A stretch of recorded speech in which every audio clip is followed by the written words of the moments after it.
quiero dejar claro esto porque hay mucha gente que pregunta y pregunta y pregunta. La decisión en relación al tren de Aragua, que le preocupa a mucha gente, en estos momentos, ¿qué es lo que hay? Bueno, el gobierno va a seguir haciendo las expulsiones, solo que le tiene que decir a la gente caso por caso. Para los detenidos, en estos momentos, a partir de la noche de ayer, serán notificados y pueden impugnar. Es decir, que ellos pueden impugnar el estatus de enemigo extranjero. Eso va a tener tiempo, van a ganar tiempo, pero eso no lo detiene. Es decir, que el gobierno cuando designe a uno de los del tren de Aragua, lo tiene que probar, pero él va a pedir y van a ser rápidas. Es decir, que ellos quieren que sean rápidos. Obviamente van a ser en Texas y ya les voy a dar unos datos al respecto. El gobierno tiene que mantener todo lo que son los requisitos procesales pedidos por la Corte, pero a la vez va a aumentar el costo que representa eso y va a haber mucho tiempo administrativo porque tienen que poner un poco de gente a trabajar en cada caso. Si son 20 miembros del Tren de Aragua, son 20 personas que van a trabajar, es más costoso y va a tener más tiempo. Y por supuesto que para la ACLU es en el fondo una ganancia, Eric. Y te digo por qué. Ellos tienen que irse a Texas, porque esta gente la ponen en Texas, salvo que cambien y lo pongan en otro lugar, que también puede ser, ¿ok? Pero, ¿cómo está Texas?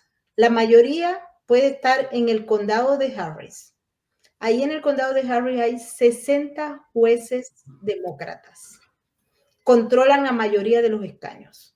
Puede ser en el condado de Dallas, donde hay 30 tribunales y los demócratas tienen una mayoría sólida. Puede ser en el condado de Travis, donde hay 20 tribunales de distrito y los demócratas tienen casi el 70% de los escaños. O puede ser en el condado de Bexar, donde hay 20 tribunales de distrito y los demócratas dominan todas las cortes. Es decir, ahí estamos hablando de una consolidación de este tipo de jueces que va a sabotear cualquier decisión que ponga el gobierno en relación a esto. Quedó claro, ¿no? Es decir, que lo que viene es mecha con mecha, ¿ok? Y esto hay que entenderlo así. Pero ahora viene otro tema, Eric, que está enmarcado dentro de las decisiones que está tomando el gobierno en materia de inmigración. Se dijo hoy, y esto apareció en todos los medios, y la gente está así como que, oh my God, ¿qué va a pasar ahora? ¿Por qué? Aquí, durante el gobierno de Biden, se entregaron las llamadas paroles y a través de los CBP-1s, que son el sistema, se entregaron aproximadamente 900,000, casi 1,000,000 de personas tuvo ese mecanismo que hacía que los migrantes ilegales llegaran por avión, es decir, pero tenían un permiso de 2 años para trabajar y volverse a ir. Y eso fue eliminado, es decir, que no es que fue eliminado, no se va a renovar. Y por ende se le pide a esas 900,000 personas que tenían esas entradas, esos beneficios del CBP-1, que tienen que abandonar el país. Se les está dando un incentivo para que se vayan, que no es tampoco un incentivo tan abierto. ¿Por qué? Porque las personas tienen que decir a través de la aplicación, bueno, yo me voy, me autodeporto, por decirlo de alguna forma, y chévere todo. Pero en paralelo, hoy también, Eric y Reni, se tomó una decisión que es que el IRS puede compartir la data de los inmigrantes que están en esta situación, es decir, los del Tren de Aragua o cualquier otro, incluyendo los de la CBP, los paroles, etcétera. Van a compartir la data. ¿Y qué significa compartir la data? Que van a cruzar la data y van a cruzar la data y se van a enterar cuánto dinero tiene cada quien, cuál es el movimiento que hay. Esto hoy ha sido tema de discusión porque se supone que las personas que entraron por esas diversas vías estaban pagando impuestos, se supone, ¿no? Hay unos que sí, otros que no. Yo he hablado con muchos, me dicen, bueno, sí, yo pagaba impuestos, bueno, no pagaba lo que era, pero allí se van a enterar de una parte de los fondos que estaban generando. Y creo que esto es muy importante y para colmo de males, pues hoy se anunció que el presidente de Salvador va a la Casa Blanca el día 14 para discutir otros temas que tienen que ver con las deportaciones, incluyendo también el tema del Tren de Aragua y de las maras salvatruchas. Se ha firmado un convenio que ya lo habíamos discutido anteriormente, pero en el marco de ese convenio parece que se va a ampliar y hoy la secretaria de prensa de la Casa Blanca discutió con los periodistas sobre una idea que había asomado el presidente de los Estados Unidos sobre la posibilidad de que las personas que hayan sido halladas culpables, que sean ciudadanos americanos, eso no es legal. La idea no es legal, pero dijeron que era que estaban buscando un mecanismo de legalidad para bajar los costos del Estado de mantener a los criminales que van a cubrir unas condenas enormes, cuesta el triple o casi 4 veces más mantenerlos aquí en Estados Unidos y esas personas no van a ser libres. Es decir, son personas que están declaradas culpables y por haber asesinado, haber hecho cualquier cantidad de delitos, tienen unas cadenas que no, unas condenas que no van a ser sino como medias cadenas perpetuas o que a través de los mecanismos judiciales puedan lograr, por ejemplo, que se disminuya la condena, si es de 40 años, que se disminuya a 35, a 30, etcétera. Los costos en El Salvador bajarían sustancialmente a los costos de los Estados Unidos. Y eso no está aprobado, no es legal. Ellos dijeron que lo estaban pensando. Y pues por supuesto que los medios hoy atacaron y dijeron, bueno, ¿cómo va a ser eso? Échenos el cuento, etcétera, etcétera. Eric, adelante. Bueno, es que es un cambio de industria también. La industria de la reclusión, la industria panóptica en los Estados Unidos es carísima. Es algo de lo que más le cuesta al Estado porque está además terciarizada la administración del sistema penitenciario. El Golden Gulag, no sé si les es familiar el nombre, pero dicen que cuando miras desde la costa en California, desde el sur hacia el norte, de San Diego hacia arriba, hacia el estado de Washington, puedes ver brillar los muros de las prisiones. Es una batería, es un sistema de prisiones del estado de California. Es una industria que primero les permite dar cuenta de minorías desde los 80s, y esa no es una ocurrencia mía. Ruth Gaylor Wilson escribe toda una tesis sobre el Golden Gulag. Es decir, es una industria de mantener gente recluida, generar ocupación o mano de obra barata, y de todas maneras al mismo tiempo hay un prediario que es el Estado al final el que lo cubre y que es carísimo, es una verdadera industria. Y es una industria, vamos solamente a ver lo de Cal Mathers. Cal Mathers es el sistema de prisiones en el condado de Los Ángeles, en California. Es una industria muy lucrativa. Ese mismo servicio en un grupo específico no a todos tampoco, en un grupo específico se ha venido ensayando, son los del título 8. Todos los que entran dentro del título 8, es decir, todos los que tienen una sentencia de deportación, no estamos hablando del Tren de Aragua, no estamos hablando de los enemigos o de quienes vayan a ser dictados enemigos del Estado o amenaza foránea. Estamos hablando de quienes ya tienen una sentencia de deportación, en algunos casos una sentencia olvidada por 8, 9, 10 años. Esos van a ser removidos porque están en tránsito y se van seguramente a la prisión del Secote en El Salvador, porque están en tránsito a sus países de origen. Puede ser Nicaragua, Guatemala, cualquier otro país.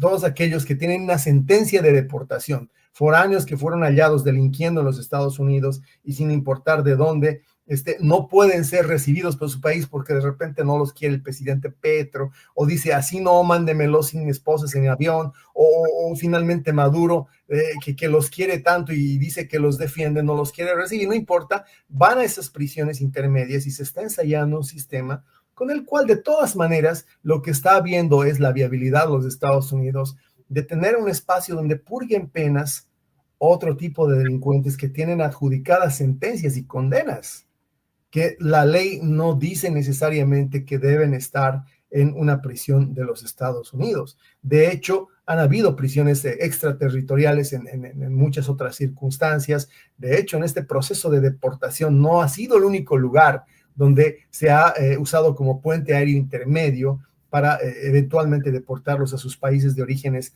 a estos extranjeros. No sé exactamente cuál va a ser la figura con los nacionales, Maybord, seguramente va a ser, por supuesto, motivo de otro tipo de incidentaciones jurídicas de parte de los demócratas, pero lo cierto es que hay una industria muy lucrativa en torno a la administración de los recintos carcelarios y son muchísimos, muchísimos, y hay estados como California que han hecho de esto una verdadera industria en todo el sentido de la palabra. Así que, bueno, si es abaratar costos, si es reducir el costo público, y esto es realmente un libre mercado, seguramente don Nayib Bukele tiene la posibilidad de ofrecernos un servicio de mucha calidad a seguramente una décima del costo que ahora pagamos. Ellos dicen eso, y ya vamos a ver con Reni, porque en las estadísticas que hay hasta el momento, el promedio nacional de un preso por año, ajustando obviamente el tema de la inflación, etcétera, es de $40,000 por año. Y si, por ejemplo, la persona va a estar 10 años presa, los contribuyentes tienen que pagar aproximadamente $400,000. Hay unos estados que son más baratos. Arkansas, por ejemplo, cuesta 23,000 al año aproximadamente, lo que equivale a que por 10 años preso los contribuyentes tienen que pagar $230,000. Pero hay otros más caros, que tú lo planteabas, Eri, de California. Por preso es 132,860 aproximadamente por año. Es un negocio. Y por 10 años sería $1,328,600 por 10 años, poniendo el ejemplo de 10 años. Hay gente que está presa más tiempo. Pero en los últimos tiempos, y estos son las cifras del 2022, el sistema federal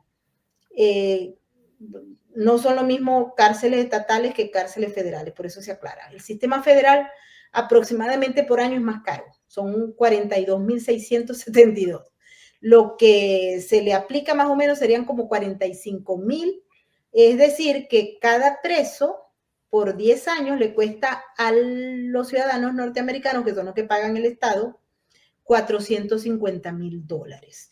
Yo recuerdo cuando yo trabajaba en Caracas, en la época que nosotros éramos felices y no lo sabíamos, estuve involucrada con una embajada que estaba ofreciendo, yo trabajaba para una embajada en Caracas, y este país estaba ofreciendo los servicios de cárceles privadas, es decir, que el Estado pagara por cada preso que tenía, como ocurre también en muchos otros países. Este es un país de la Comunidad Europea.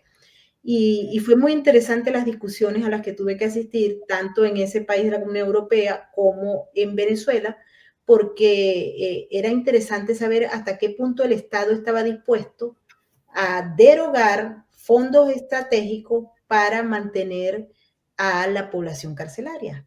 Y pues eso no se llegó a concretar en el caso venezolano, y siguieron los mecanismos, bueno, después cambiaron, ya ha cambiado tanto que en el 2010, pues 2014 y luego 2017, las cárceles del Tren de Aragua, la cárcel de Tocorón, tenía hasta piscina, tenía discoteca y hacían allí conciertos.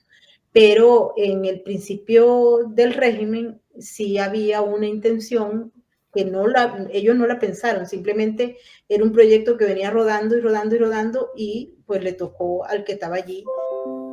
Ellos no estaban muy como convencidos porque eran erogaciones importantes. Adelante, Reni. Bueno, en este momento estaba recordando una noticia que es un poco para sonreír. Creo que los Países Bajos tienen cárceles vacías porque en algún momento tenían las cárceles vacías, no sé si por pocos delitos o porque habían hecho cambios en las leyes. De pronto se los quisieran rentar a Estados Unidos, tal vez sale un poquito más barato de los números que me estás dando ahorita, Maybord. Mira, primero $45,000 por preso, si no mal recuerdo. El promedio de ingreso de alguien de clase media profesional en Estados Unidos, la última vez que vi era 36,000 dólares. O sea, el promedio de ingreso de un estadounidense es $36,000. por lo menos la última vez que miré números, tal vez ahora está en $40,000. Entonces me estás diciendo que sale más caro tener a un preso en la cárcel en Estados Unidos que lo que pudiera estar ganando si, por ejemplo, fuera alguien que se hubiera ganado se hubiera graduado de la secundaria y estuviera trabajando o ganando salario mínimo. Te lo estoy poniendo como un ejemplo mínimo, o sea, casi que le sale más caro a Estados Unidos a alguien en la cárcel que lo que está ganando una persona que está produciendo en Estados Unidos. O sea, esos números son impresionantes. Definitivamente sería interesante saber por qué es tan caro. O sea, es por temas es un negocio. Sí, no, o sea, cuando tú me decías los números, lo primero que se me vino a la mente fue a esas cuentas. De pronto el gobierno de los Países Bajos, si todavía tienen las cárceles vacías, va a parar ofreciéndoselos a Trump en estas cosas tan raras de negocios y sale más barato que en Estados Unidos. Y dos, ¿por qué es tan caro? Si una persona en Estados Unidos su ingreso mínimo es $36,000, $40,000 y un preso cuesta $45,000. O sea, sería interesante ver los números, son mi primera impresión. Dos, me parece fascinante el hecho que la legislación de Estados Unidos no establezca que tengan que purgar digamos, las penas en Estados Unidos. En el pasado, con distintas acepciones, incluso habían países, voy a usar el siglo XIX, cómo fue que Australia fue poblada inicialmente. Los ingleses comenzaron a mandar digamos, a todos sus presos a Australia, a purgar sus penas ahí y luego pararon quedándose. Incluso en Australia es un poco como de orgullo de algunos de decir, hago mi ejercicio genealógico, descubrí un preso que vino en el barco XZWJ, de los primeros presos que vinieron a Australia. Entonces, esos son como los grandes cuestionamientos. Pero yo lo que te diría, ¿por qué sale tan caro? Y dos, ¿qué tan grande es la población carcelaria en Estados Unidos en este momento? ¿Y cuáles pudieran ser los números que pudiera estar teniendo el gobierno de Estados Unidos como para decir, mejor me voy con Bukele, que llega el 14 de abril a visitar a Donald Trump? Veamos si de la negociación no también solicita que le reduzcan los aranceles que le pusieron a El Salvador del 10% y con qué sale debajo del brazo en esa línea. Y regresando al tema de las cárceles y los detenidos, ¿cuántas personas puede estar calculando Donald Trump que puede enviar a El Salvador? O el gobierno de Donald Trump, no Donald Trump, sino el gobierno de Estados Unidos. ¿Y cuántos más calcula que van a tener que detener y enviar fuera de Estados Unidos porque no le alcanzan las cárceles? Esas son las preguntas que me gustaría saber, porque son los números al final de cuestionarnos de, bueno, sí, ¿sale más caro un preso en la cárcel que lo que gana una persona promedio en Estados Unidos? Sí, bueno, te cuento que en las últimas estadísticas en materia de personas que están arrestadas, recuerden, aquí hay cárceles federales y cárceles estatales, pero los últimos números del Departamento de Justicia, que no se han dado a conocer los nuevos, se calculaba que había 1.9 millones de personas encarceladas.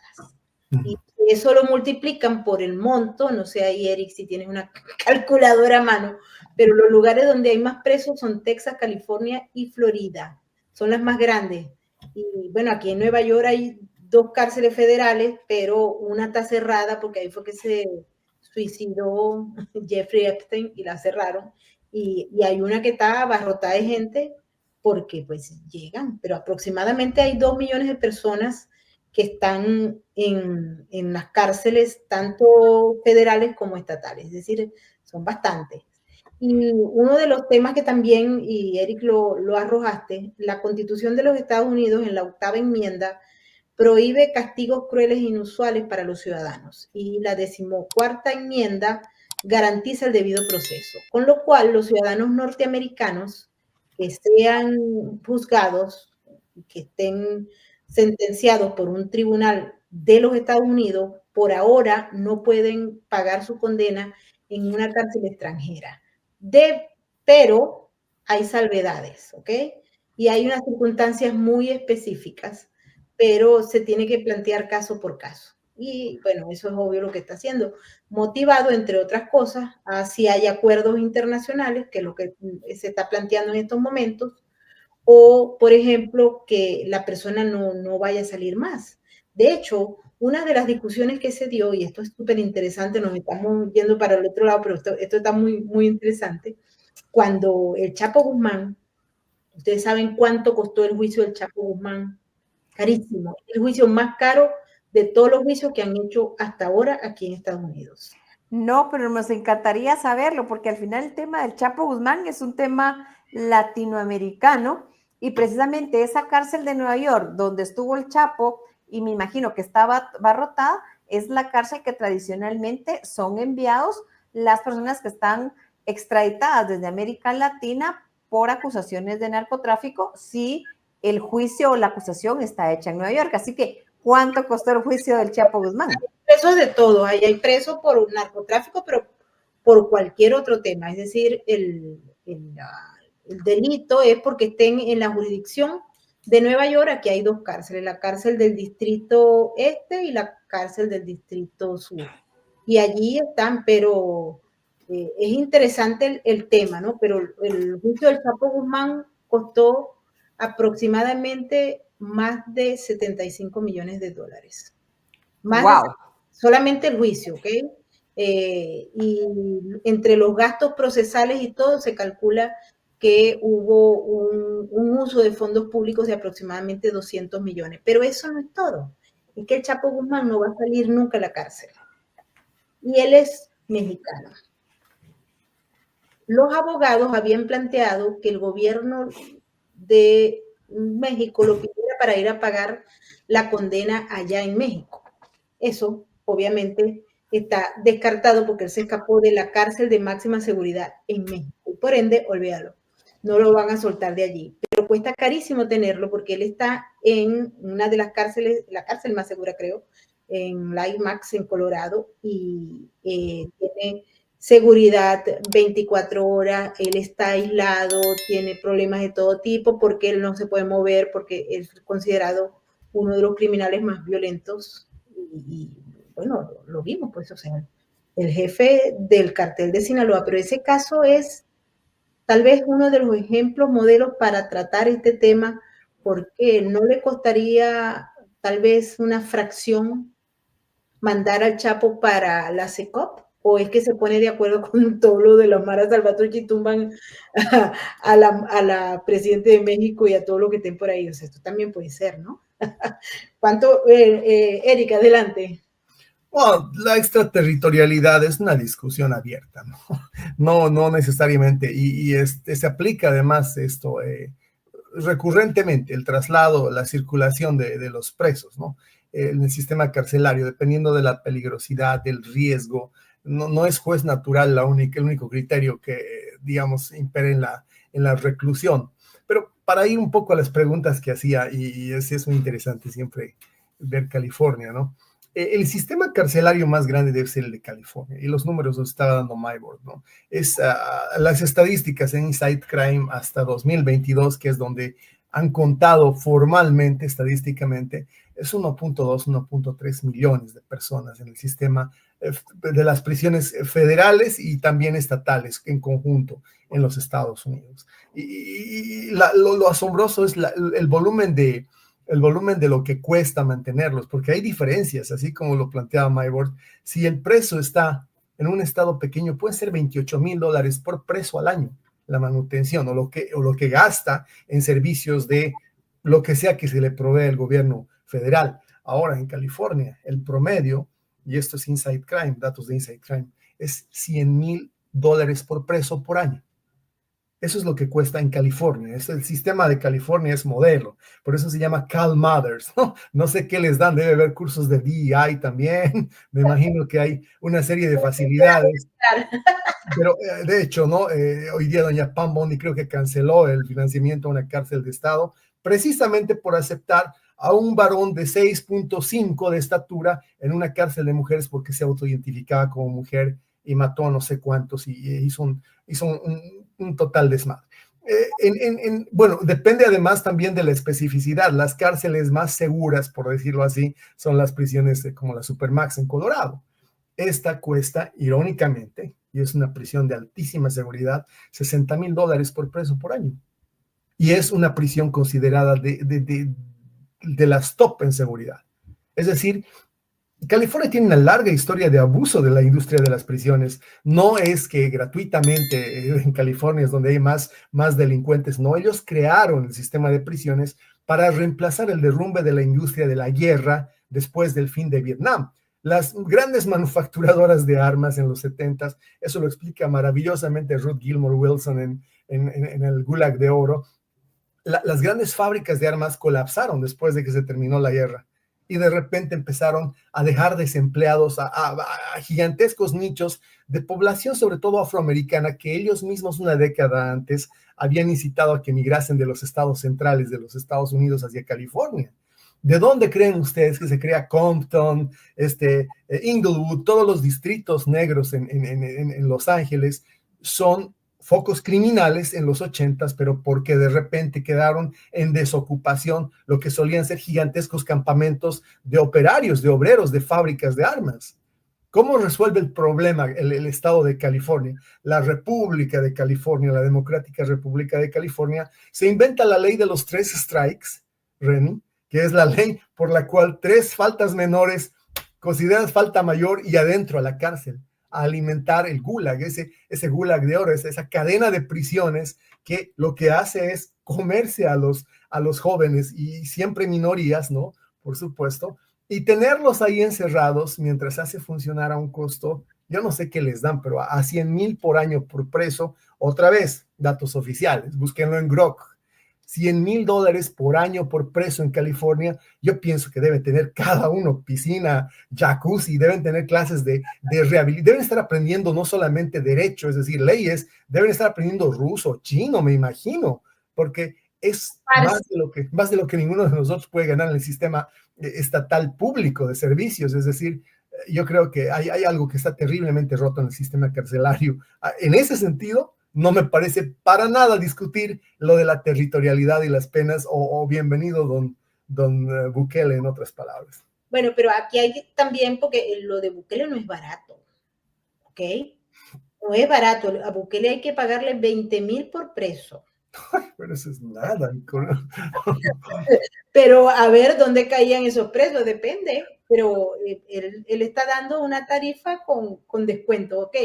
Me tiran 20,000 por preso, pues, y el gobierno le va a pagar 6 millones por el primer año de los presos que ya están allá. Bueno, falta ver. Pero es que aquí hay otro tema y quiero introducir este punto porque es sumamente importante, Eric, Reni y toda la audiencia, porque aquí hay leyes de leyes. En Estados Unidos, leyes de leyes. Y hay una ley que era de finales del siglo pasado y la utilizaron aquí, incluso los demócratas fueron los que utilizaron. Y es una ley que obliga a los que se quedan de manera ilegal en Estados Unidos a pagar $998 al día. ¿Qué tal? $998 diarios si la persona no se va de los Estados Unidos. Y eso autoriza al gobierno de los Estados Unidos, esa ley que es del 96, a hacer confiscación de propiedades por el no pago. Y se está discutiendo. De hecho, los medios están como locos porque esto es o se van ahora y por eso que están invitando a que se vayan y están revisando por el IRS a ver quién compró casa, quién compró esto, quién compró carro, etcétera, porque al cruzar la data van a saber qué tiene cada quien y si a esa persona es una persona que se tiene que ir, por ejemplo, de estos que tienen los parolos y no lograron otro estatus migratorio y se tienen que ir. Y ellos en esos 2 años que estuvieron aquí compraron cosas. Esta ley le permite al gobierno, porque es una ley que está activa desde 1996, solo que tenían tiempo que no la usaban. pero la ley existe, Eric, y es bien interesante este tema porque si la persona no paga los $998 diarios por estar ilegal en Estados Unidos, equivale a el mecanismo de confiscación de las propiedades por el no pago. Vaya qué tema este. Adelante, Reni. Reni, adelante, estás muda. Estás muda y que conste que no te hemos callado. Perdón, no sé, a veces la tecnología me supera, me rebasa. Wow, mira, estos números son fascinantes e interesantes. Creo que de una u otra forma están lo que se diría en buen latino con la zanahoria y el garrote. Es como, mire, si usted está aquí ilegal, ya estamos armando todo el entramado para saber dónde está y qué tiene. Si se va en buena forma y se autodeporta, tal vez después pueda pedir volver y regresar legalmente. Es lo que yo entiendo. Si no se va por la buena, lo vamos a, o sea, tarde o temprano lo vamos a encontrar, máxime si ya tienen los datos del ISR, digamos, de impuestos, y le vamos a poner una multa, lo cual significa, de lo que estoy entendiendo, que pudiera perder las propiedades o lo que hubiera logrado hacer en Estados Unidos. Me parece que desde el punto de vista de estrategia, está siendo una estrategia sumamente integral. Estamos uniendo los datos de ICE con rentas internas, así que vamos, de otra forma, estamos encuadrando todo donde están todos. Por el tema de si pagaste impuestos, o sea, si compraste algo y pagaste impuestos o no pagaste impuestos, por un lado. Y por el otro, si llegan a aplicar esto, básicamente es, si no te autodeportas, tienes el riesgo de perder lo que has logrado hacer. La pregunta es, ¿qué es lo que van a comenzar a hacer las personas ilegales? Comenzar a pasar sus propiedades a nombre de personas que sean de su confianza, y cómo estas personas podrían de una u otra forma justificar esa compraventa, o van a comenzar a trabajar la parte de donaciones. Le voy a donar o le voy a regalar la propiedad por $1 a mi amigo, mi compadre, bajo el compromiso que después me la devuelva. Y la pregunta es si lo va a hacer después, porque ya sabes cómo son. Acá en Guatemala hay una historia de la Segunda Guerra Mundial, donde los alemanes que tenían las grandes fincas de café pusieron a nombre de personas de su confianza las fincas, porque se las iban a expropiar porque eran enemigos, eran considerados enemigos en ese momento, con el compromiso que devolvieran las fincas o se las dieran a sus hijos que eran mestizos con indígenas, en más de un caso, según las leyendas que existen y las historias que existen. Por supuesto, muy pocos de los que les dieron las propiedades después honraron la palabra y se fueron quedando con esas propiedades. Así que te estoy mirando yo todas las aristas que se pudieran dar.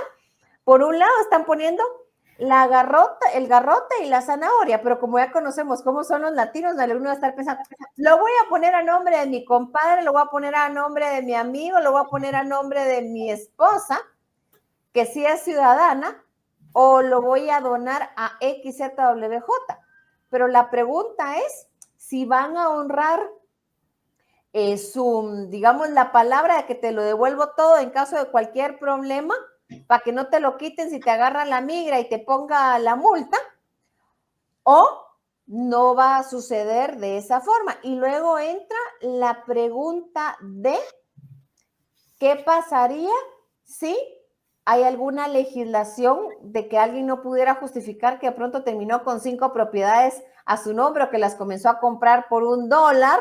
¿Y cómo así que las vendiste $1? Porque ahí también les pudieran comenzar alguna acusación de que le está intentando hacer trampas al gobierno de Estados Unidos y toda la legislación que eso pudiera aplicársele. Son las grandes preguntas de tú me dices eso, yo comienzo a pensar todos los escenarios que pudieran pasar, pero en principio están diciéndole a la gente, en base a lo que estamos hablando y otras cosas que he leído, es, si usted está ilegal y se autodeporta, puede pedir después regresar legalmente. Es una opción de váyase y regrese legalmente si existe el escenario.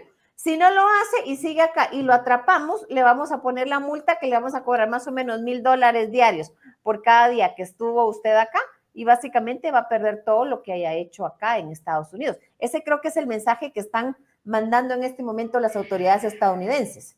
Sí, y hay otros mensajes, particularmente los mensajes se los están metiendo, pero de frente. Y déjeme decirle algo, hay una explosión con unas declaraciones que dio hace poquito Marco Rubio en el programa, que es un podcast del hijo del presidente Trump, Donald Trump Jr. Y dijo que primero empezó a hablar sobre los inmigrantes que si se van, que si no se van, pero cayeron en el tren de Aragua, que es el tema de moda. Y Marco Rubio dijo que primero que al hablar de Venezuela no se puede hablar de un gobierno, porque eso era una organización narcoterrorista. Dos, que Nicolás Maduro envió los pandilleros al tren de Aragua, del tren de Aragua a los Estados Unidos, y eso está más que documentado. Pero lo que señaló, y ustedes lo tienen claro, nosotros lo hemos discutido aquí muchas veces, es que eso fue sacado directamente del libro de jugadas de Fidel Castro. Marco Rubio no tardó ni se guardó nada, así que reventó tanto al régimen castrista como al régimen venezolano, y dijo que esto no es solo un problema extranjero, es estadounidense y está en nuestro patio trasero, pero aquí también en nuestro territorio. ¿Y qué más necesita entender la gente que ya no haya entendido si nosotros se los estamos diciendo? El tema es que la inmigración masiva se ha utilizado como una arma de guerra contra Estados Unidos y que las medidas de los últimos años lo que hizo fue favorecer a este tipo de regímenes con el tema del tren de Aragua, que se transformó en una tendencia y que se fue denunciando el gobierno, pero el gobierno de aquí no prestaba atención a esto y hoy en día está en prácticamente 24 estados de los Estados Unidos que ellos tengan récord, pero que definitivamente Marco Rubio dice que vienen con todo contra Maduro y con el tren de Aragua, así que eso para los venezolanos que esté todo contra Maduro está muy bien. Erika, adelante. No, bueno, viendo específicamente el escenario de las deportaciones, van a representar cuanto puedan, van a incidentar cuanto puedan la potestad del gobierno de declarar enemigo. Ahora quieren reglamentar, o sea, quién es enemigo, cuándo es enemigo, cómo es enemigo, qué puede hacer y cuánto tiempo tiene el enemigo declarado para incidentar o para presentar un recurso que la ley le habilita, le faculta eso. De todas maneras, hay otro grupo importante de gente que ya está sentenciada, que tenía deportación en suspensión. El caso de Gilbert, o como se llama el muchacho del Salvador, la única objeción en el caso de él, y es lo que nos dicen los medios, es que el deportation withholding importaba que no lo envíen a su país porque uno, se había establecido que llegó ilegalmente. Dos, se estableció incluso en la apelación que no correspondía un asilo para él. Está bien, lo dejaban quedarse hasta encontrarle un tercer país donde mandarlo. No era la discusión. Nadie le había dicho, ok, te puedes quedar, estás libre, no cometiste ningún delito, o se anula la decisión del juez en primera instancia. No, era una cuestión de un tecnicismo sobre dónde correspondía mandarlo o no mandarlo, o cómo se identificaba el tercer país. Hay mucha gente sin de tener ya adjudicado una sentencia. Y ellos son título 8, no necesitas la ley de enemigo externo. Es título 8 para ponerlos en un avión y mandarlos, si no los quiere recibir su país, en ese punto de transición que hoy día es el Secote en El Salvador, y que desde mi punto de vista tenía que haber sido también Guantánamo. Por cierto, me olvidé decirles cuál es el costo para los que creemos que puede ser más barato tener un preso afuera, Maybol. El costo de un preso en Guantánamo es 900,000 por preso por año. O sea, no es nada barato tampoco en algunas circunstancias tener un preso extraterritorial. Así que, bueno. Pero había una parte interesante que me parecía lo que decía Valentina Toledo. No, Valentina de hace rato nos decía, bueno, vamos todos a las cárceles, vamos a vivir mejor que adentro que afuera. No es cierto, Maybord, no es cierto, porque cuando hablo de industria y de negocio, hablo precisamente del modelo, pues, de las ONGs que don Elon Musk ha llamado, o se ha dado a llamar, de lavandería de dinero. El sistema penitenciario, olvídate de que el preso recibe de esos 100,000 al año, ni siquiera 10,000. Ellos no ven ese dinero. Ese dinero está convertido en el subarriendo de servicios de esto y de aquello, servicios de, me imagino que alimentación, vestido. Ellos, aparte de que incluso tienen que también hacer trabajos forzados, de que tienen que de ser productivos, no reciben el grueso de ese dinero.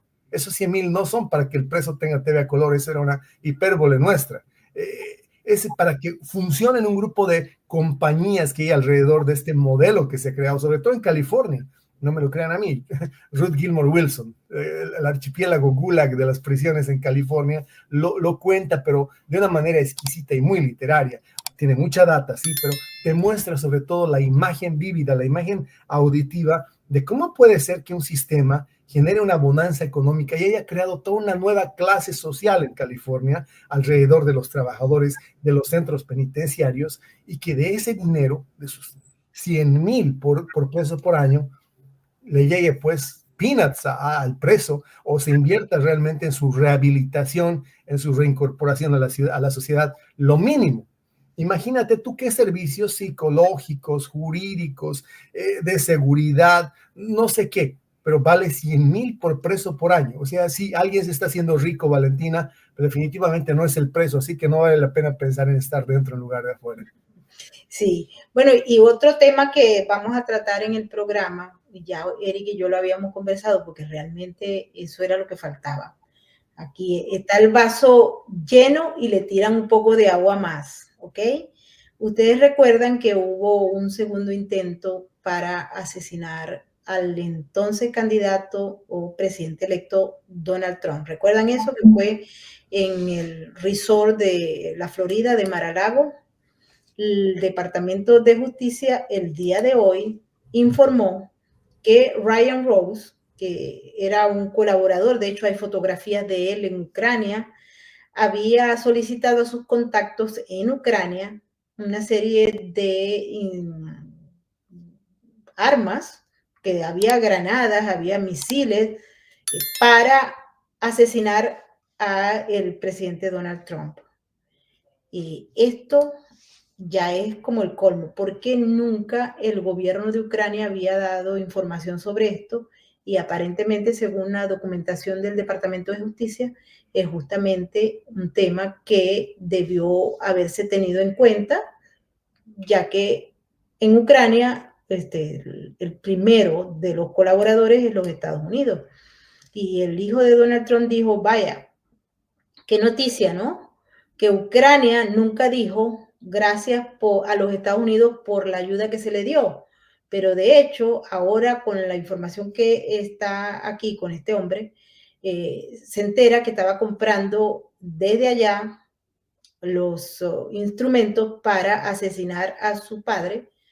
Esto es un asunto que hay que discutir, y esto fue un planteamiento que en la Corte presentó el Departamento de Justicia de los Estados Unidos. Súper grave, me parece a mí esta noticia. Eric, lo que nos faltaba, Eric. Bueno,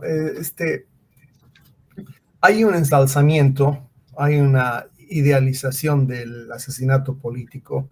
Tú lo decías el otro día, lo de Luigi Mangione. Lo han convertido prácticamente en un mártir, en el sentido, por supuesto, religioso. Es decir, han beatificado la labor de muerte, la necropolítica, diría don Akhil Mem, ¿no? Es decir, el trabajo de muerte está políticamente endorsado hoy día. La izquierda, y no es un caso aislado, la izquierda en el planeta entero, con mucha facilidad ha declarado hace un par de años, hace una década probablemente, que está bien tener en el arsenal político de los socialismos el magnicidio, el asesinato político. Está completamente naturalizado. Ahora están naturalizando los atentados.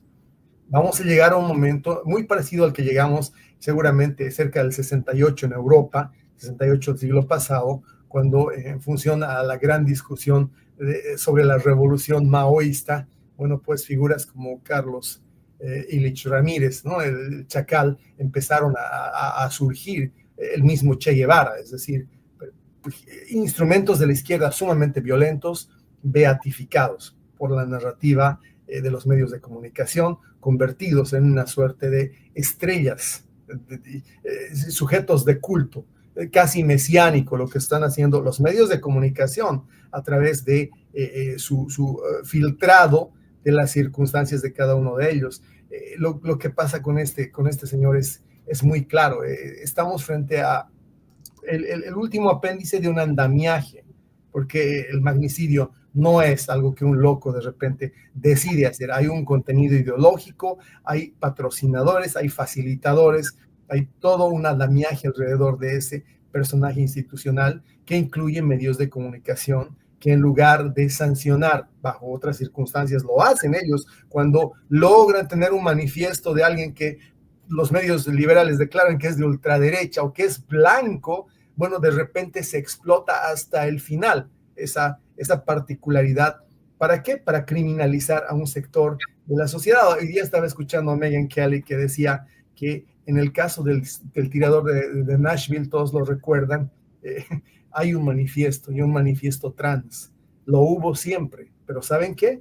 Las autoridades del Estado, el FBI de aquel entonces de la administración Biden, lo negó hasta el final. ¿Por qué? Porque hay que ensalzar políticamente el homicidio, el asesinato, cuando el asesinato es revolucionario, pero cuando de repente el conocer toda la información, los pormenores, la ideología, el contexto alrededor del asesino o del tirador, con el caso de Nashville, no hay que ocultar todo bajo la alfombra. Ahí no importa si era trans, si estaba radicalizado, si había leído un libro claramente transterrorista, por decirlo de alguna manera, o si su manifiesto claramente imbricaba de razones trans la acción violenta, la acción asesina. Eso no importa cuando las circunstancias concurren para que un Estado de izquierda oculte los pormenores. Lo hacen cuando se trata de glorificar, de ensalzar a la persona, a hacerlo un mártir, convertir en una cuestión de discriminación o de racismo, su detención. Se ocultan todos los pormenores, todo el contexto de la historia. Así es como tenemos a Luigi Mangione, así es como hemos tenido bajo una extrema consideración de los medios al tirador de Nashville, y así es como siguen construyendo imágenes que idealizan a quienes han intentado matar al presidente de los Estados Unidos, a quienes han conspirado. Esto es clarísimamente una prueba de conspiración, Maybord, para asesinar al presidente de los Estados Unidos, y no solamente que ensalzan al gatillo, sino que ocultan el resto del andamiaje que operaba detrás de él. Ni siquiera se molestan en presumir la existencia de ese andamiaje.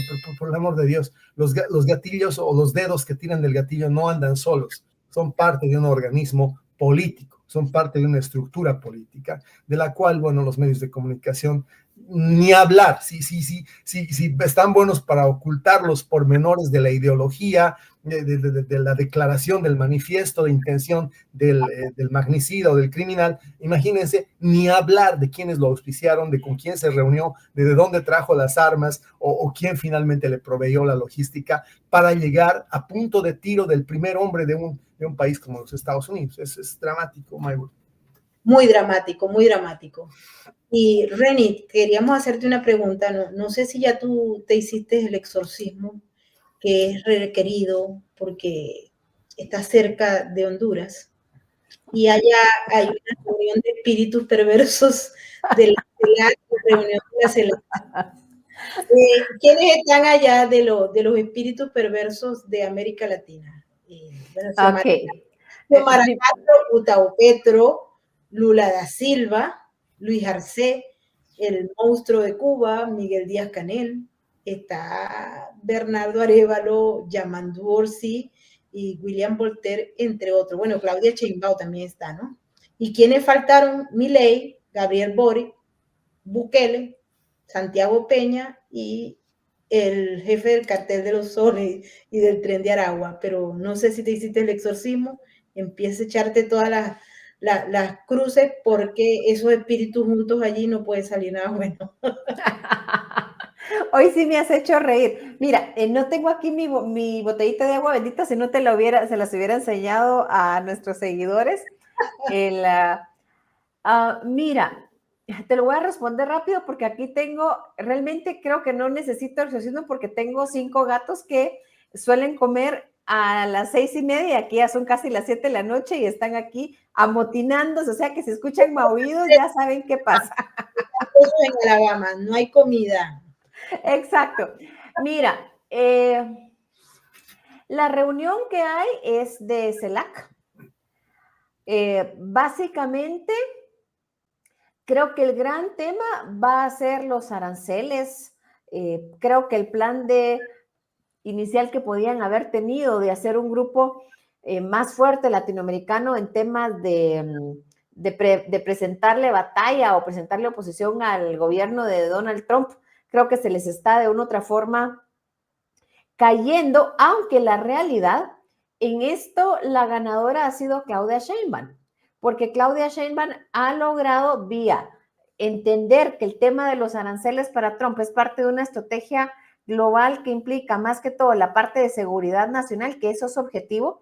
Se ha vuelto colaboradora en temas de fentanilo, le dio su ofrenda. Yo hago la broma de que Claudia Sheinbaum se ganó el corazón y el apoyo de la DEA cuando les mandó como ofrenda a la pieza más preciada que quería la DEA los últimos 40 años, que era Rafael Caro Quintero, acusado del asesinato, del secuestro, tortura y asesinato de la agente Kiki Camarena. Entonces ella, al mandárselos de una u otra forma, fue como entregarle a esos 29 narcotraficantes, fue una ofrenda que le envía al gobierno de Estados Unidos y con eso consigue, más todo el apoyo en combate a temas de fentanilo y el tema de reducción de migración en la frontera, el apoyo o el beneplácito de Donald Trump. La gran pregunta que yo tengo es, llega Claudia Sheinbaum a la reunión de CELAC y el resto de sus amigos y compadres le van a decir, bueno, vamos a ver, y no que íbamos a hacer un frente común, pero tú estás ahí, te has quitado los aranceles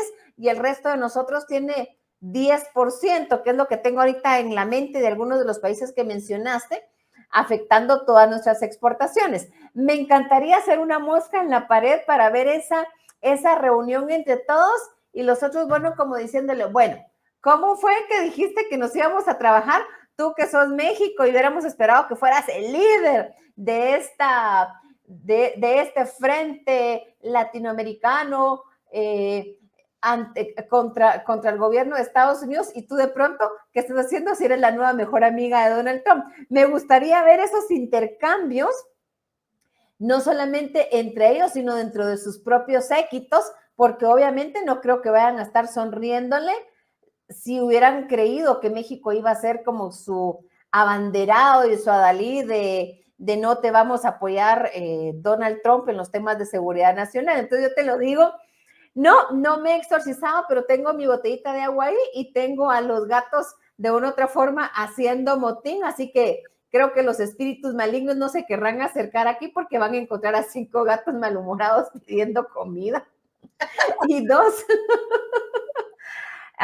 me gustaría saber la cara, lo que le van a decir a Sheinbaum o lo que van a hablar, porque básicamente ella se salió del redil. O sea, ella está trabajando, nos guste o no, algunas cosas que hace, ella por el momento está siguiendo el juego y está trabajando de la mano con el gobierno de Estados Unidos en los temas que hasta donde tengo entendido le han hablado, que era ver cómo reducir la migración ilegal, combate al fentanilo, y la verdad, creo que se ganó el corazoncito de algunos de las agencias de Estados Unidos el día que les mandó a esos 29 narcotraficantes. Hay que recordar también que en manos del gobierno de Estados Unidos está el Mayo Zambada y el Chapo Guzmán. Yo quisiera saber y los hijos y 2 de los hijos del Chapo Guzmán. Acuérdate, René, que cuando llegó Donald Trump por primera vez al gobierno, en el 2017, él asumió el poder y Andrés Manuel López Obrador lo primero que hizo fue enviarle como obsequio a Joaquín Chapo Guzmán. Eso pasó con Andrés Manuel López Obrador. Ellos estaban que si lo traen, que si no lo traen. Pasaron tiempo durante el gobierno de Obama que si lo traen, que si no lo traen. Y puso un pie Trump en la Casa Blanca y le llegó el Chapo Guzmán Nosotros estábamos siguiendo ese caso y nos quedamos estupefactos. Lo mismo ocurrió con Sheinbaum, que mandó a los 30 capos que andaban buscando aquí desde hacía 30 y 40 años, los tenían retenidos y ella vino y dijo, hizo lo mismo que hizo Andrés Manuel López Obrador. Ahí te mandamos el tributo para contentarte y de una u otra forma serán muy de izquierdas en su discurso, pero están siendo muy pragmáticos en el caso de México de trabajar en temas de interés de seguridad nacional para Estados Unidos. Entonces, a mí me da mucha risa porque yo le puse a esos 29, 30 narcotraficantes como que de una otra forma te mando 29, 30 narcotraficantes, pero no me pongas aranceles para proteger el 80% de mis exportaciones y evitarme una recesión, porque si México recibiera aranceles de parte de Estados Unidos, la economía mexicana tendría una crisis económica. O sea, las peores proyecciones es una recesión. Así que básicamente creo que las declaraciones de Sheinbaum fue muy pragmática, que ella estaba trabajando con Trump porque estaba protegiendo 10 millones de empleos de los mexicanos. Entonces, en ese contexto, yo te contesto que me encantaría ser una mosquita o estar ahí, o una florecita escuchando qué es lo que van a hablar en esa cena de jefes de Estado y dentro de las propias delegaciones. Manuel Zelaya se volvió loco con Lula da Silva porque pues ellos son amigos desde el siglo pasado y han hecho maldades y han destruido los sistemas juntos. Y el problema fue que no pudo ir Nicolás Maduro. No sé por qué, pero creo que tiene que ver con algo que nosotros hemos conversado aquí, Eric. Y ayer tú te asombraste, porque Eric ayer decía, oh, no puede ser esto. Y es que en el caso de Honduras, allá hay... extradición. No, extradición depende porque la señora Mara de Zelaya, es decir, Zelaya, no estaba muy convencido de que se hicieran las extradiciones porque su hermano y él mismo podrían ser extraditados en base a esa extradición, por eso ellos cambiaron. Pero es el cartel de dólares. Nosotros tenemos los 25 millones de dólares y allá en Honduras, como que puede haber mucha gente interesada en esos 25 millones de dólares. Pero lo más importante, aparte de la broma, es que en Honduras hay una base estadounidense en el aeropuerto. Y esa base está activa, todavía no los han echado. Me imagino que los van a echar porque ya ellos habían discutido públicamente, pero hay agentes de la DEA, ahí trabajan agentes de la DEA. Ahí hay agentes de la CIA, entonces por supuesto que frente a los 25 millones y además ahí hay narcos, entonces ¿quién quita? Maybor, yo te voy a interrumpir porque yo lo miraría de una lógica más cínica. Yo he visto, porque sigo a veces todo este tema de las extradiciones y las negociaciones, y por supuesto que me he visto un par de series de narcos. Pregunta, o realidades. La presidenta de Honduras, su cuñada, cuando comenzó a decir que no iban a haber extradiciones y todo lo demás y que iba a romper el acuerdo, de la nada aparecieron unos audios, no, unos videos de su cuñado, que era en ese momento creo que congresista, negociando, recibiendo dinero de alguien considerado narcotraficante en Honduras. Esos videos eran de una década atrás. Eso en mi pueblo se llama mensaje. Va, pues, ponete al brinco y vamos a mandar a traer y te vamos a sacar lo que se dice coloquialmente los trapitos al sol de tu familia. Carlos Zelaya era el que estaba allí, pero el que acusó a Juan Orlando Hernández, el capo, el cachiro, David Rivera Maradiaga, él acusó también a Manuel Zelaya. De hecho, el primero que acusaron fue a Pepe Lobo y a Manuel Zelaya. En la primera discusión, él no acusó a Juan Orlando Hernández. Pero bueno, estos son temas, si ustedes quieren conocer más, hemos hecho una entrevista a una analista política que nos ha dado toda la proyección de lo que está pasando en Honduras, porque este año hay elecciones.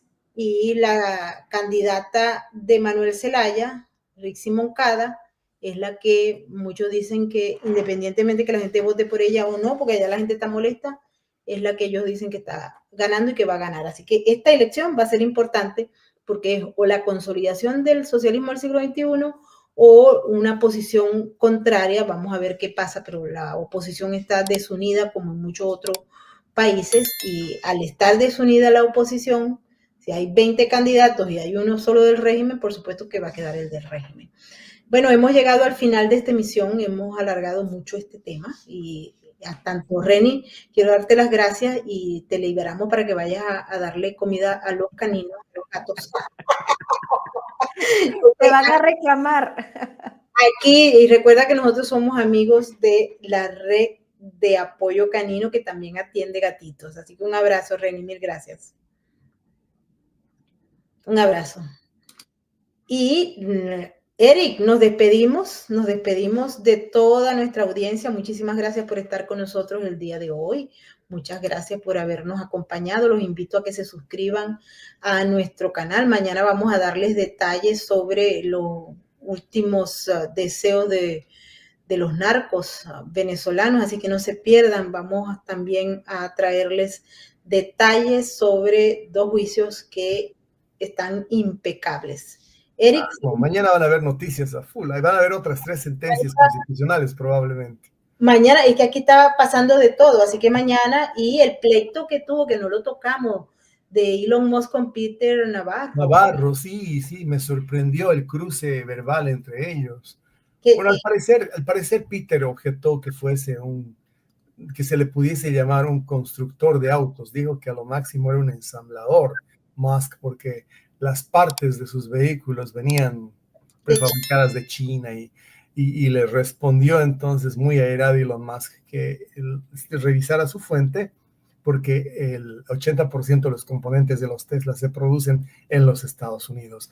Y le lanzó un Peter algo, no voy a repetir el epíteto, pero...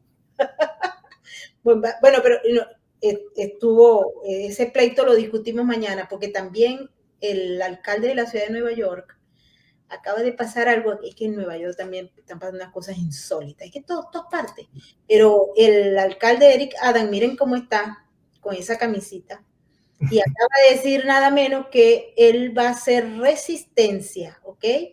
Para que los agentes del ICE puedan venir a arrestar a los criminales que hay aquí, que aquí ustedes saben que no pueden arrestarlos porque el ICE no puede trabajar porque la gobernadora lo prohibió. Y con esa camisita, él dice que se declara en resistencia y que pide para que, sí, está de acuerdo con que los vengan a buscar.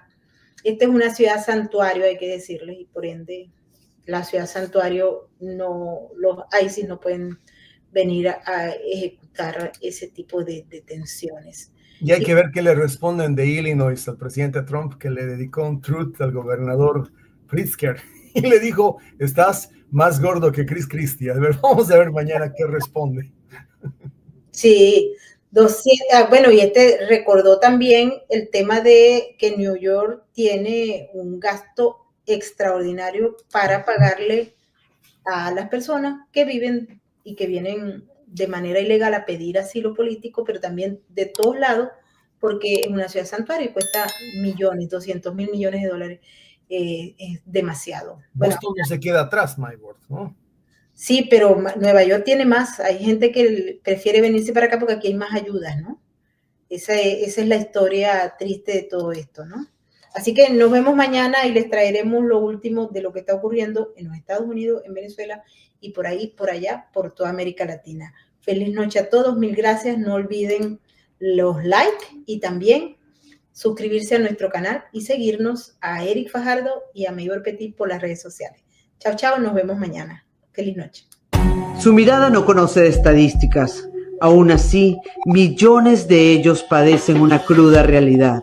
Su lealtad es inquebrantable, aunque no haya nadie con quien compartirla. La diferencia la haces tú. Adopta, esteriliza, colabora. Red de Apoyo Canino.